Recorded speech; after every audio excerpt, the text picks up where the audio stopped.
Hey guys, we're gonna talk today about sex life in medieval times. So, religion and morality, Christianity's influence on that. The medieval Catholic Church played a significant role, obviously, in defining acceptable sexual behavior. Sex was largely confined to marriage and primarily for procreation.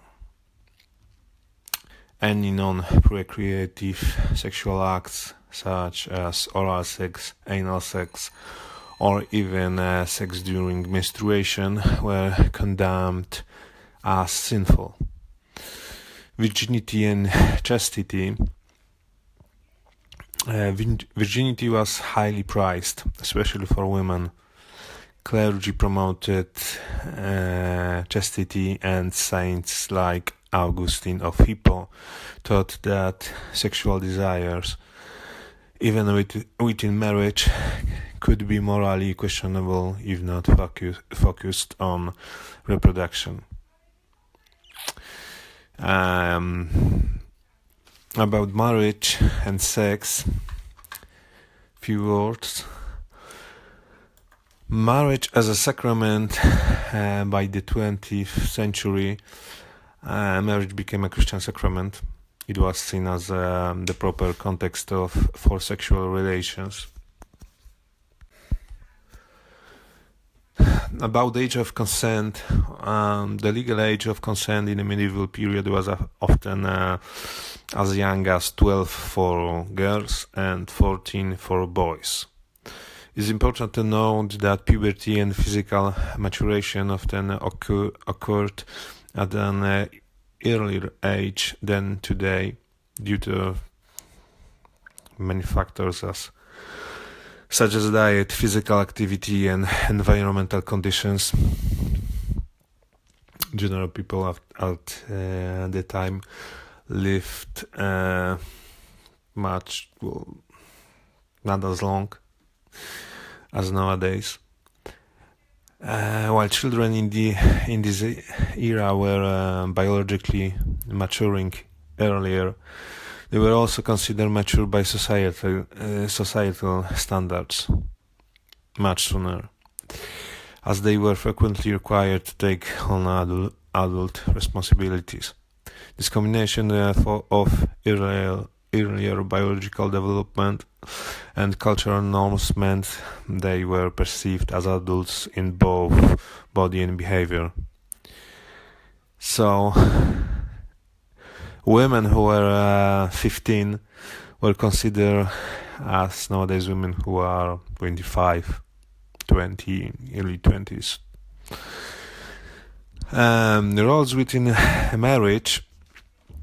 About that, women were expected to be submissive to their husbands. The husband was often viewed as the dominant partner, with the wife fulfilling her marital duties. Sexual frequency. Well, church teachings discouraged excessive sexual activity, even within marriage, urging moderation and focusing on procreation. And interesting topic: forbidden and taboo relationships. Adultery. Adultery was severely condemned, especially for women. Punishments could range from public shaming to harsher penalties, depending on the region of Europe. Homosexuality, same-sex relationships were strongly condemned by the church and sometimes punished by law. In some periods and places, homosexuality was punished by death. About incest, the church had strict rules against incest, which included not only blood relations but also extended family ties, like godparents, for example. Clerical celibacy. While priests were expected to remain celibate, there is historical evidence of clerics engaging in sexual relationships, often with consequences if discovered. About sexual practices and popular beliefs, prostitution was both condemned and tolerated. Many towns had regulated brothels to control the spread of diseases and maintain public order. Prostitutes occupied a low social status, but provided a necessary outlet in a highly controlled sexual culture. To differentiate themselves, it was common for prostitutes to dye their hair red, which became a symbolic marker of their trade. This visual distinction often helped regulate their presence in society while reinforcing their separation from respectable women. Abortion and contraception and abortion. Although the church forbade contraception and abortion, historical evidence suggests that herbal remedies and folk methods were used to prevent or terminate pregnancies. So about sexual superstitions, there were many beliefs about the dangers of uncontrolled sexuality. For instance, excessive sex was thought to weaken men physically. Women, often viewed as more lustful, were sometimes viewed as temptresses.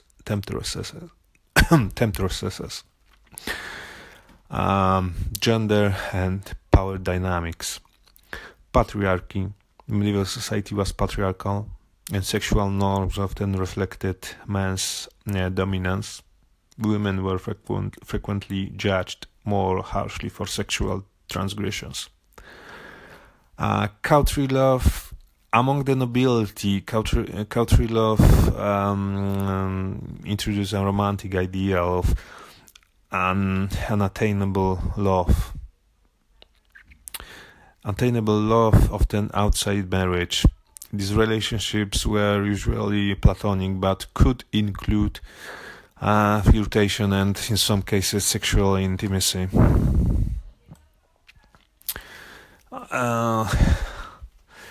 So talking about punishment for sexual transgressions, public punishment, for instance, public punishment, sexual offenses such as adultery, fornication, or homosexuality were often punished publicly. To set an example, punishments could include fines, whipping, public humiliation, or execution for severe cases. Church courts. The church handled many cases of sexual immorality. Confessions and penances were used as a form of correction. So, literary and artistic representations about sex, erotic art, despite the church's strict teachings, some medieval art and literature included erotic themes, often subtly embedded in religious or allegorical works. Humor. So about humor and sexuality, popular medieval literature such as Chaucer's the Canterbury Tales often included bawdy humor and stories about sexual misadventures. And